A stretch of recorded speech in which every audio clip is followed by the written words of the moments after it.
تو انہوں نے کہا جی ایک شخص امریکہ پلٹ ہے، یعنی امریکہ سے آئے ہیں، اسے کہتے ہیں امریکہ پلٹ، وہ ہمارے پاس آئے ہیں اور ان کو کچھ اشکالات ہیں، وہ ملنا چاہتے ہیں۔ میں نے آپ کا تذکرہ کیا تو بہت خوش ہوئے ہیں، میں نے کہا بلا لو۔ وہ تشریف لائے تو انہوں نے کہا کہ مولانا صاحب شلوار اس طرح پہننا کہ ٹخنا چھپ جائے، مرد کے لیے جائز ہے؟ میں نے کہا ناجائز اور حرام ہے۔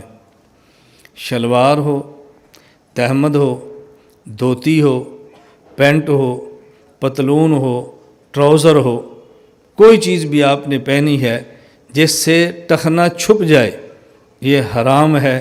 میں نے کہا جی بالکل حرام ہے۔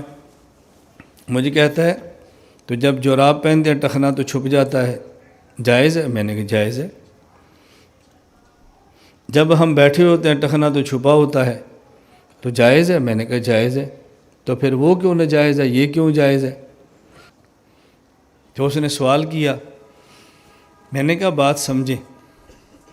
اچھا اگر کوئی بندہ ٹراؤزر پہنے اور ٹراؤزر ایسا ہو کہ جس کے ساتھ جراب ملی ہوئی ہو، ایسے ٹراؤزر ہوتے ہیں نا کہ وہ پاؤں سے شروع ہوتے ہیں اوپر تک آتے ہیں، تو اس میں تو ٹخنا چھپ جاتا ہے، وہ جائز ہے؟ میں نے کہا جائز ہے۔ ایک جائز ہے کہ ناجائز ہے، دونوں میں کیا فرق ہے؟ میں نے کہا شلوار کا ٹخنوں سے نیچے ہونا مردوں کے لیے ناجائز حرام تب ہے، نمبر ایک آدمی کھڑا ہو اور کپڑا اوپر سے نیچے ہو، اسے عربی زبان میں کہتے ہیں دو شرطیں ہیں، قائمن نازلن، قائمن پہننے والے کے لیے ہے اور نازلن پہنے ہوئے کپڑے کے لیے شرط ہے۔ نمبر ایک پہننے والا کھڑا ہو، نمبر دو کپڑا اوپر سے نیچے آئے۔ جب شلوار پہنی ہے تو اوپر سے لٹک رہی ہوتی ہے نا، نہیں لٹکتی تو اظہار پان سے باندھتے کیوں ہیں؟ یہ لٹک رہی ہے، پینٹ اوپر سے نیچے لٹک رہی ہے، تبھی تو بیلٹ آپ کو باندھنا پڑا نا، یہ لٹک رہی ہے، اوپر سے نیچے آ رہی ہے، اور جراب نیچے سے اوپر۔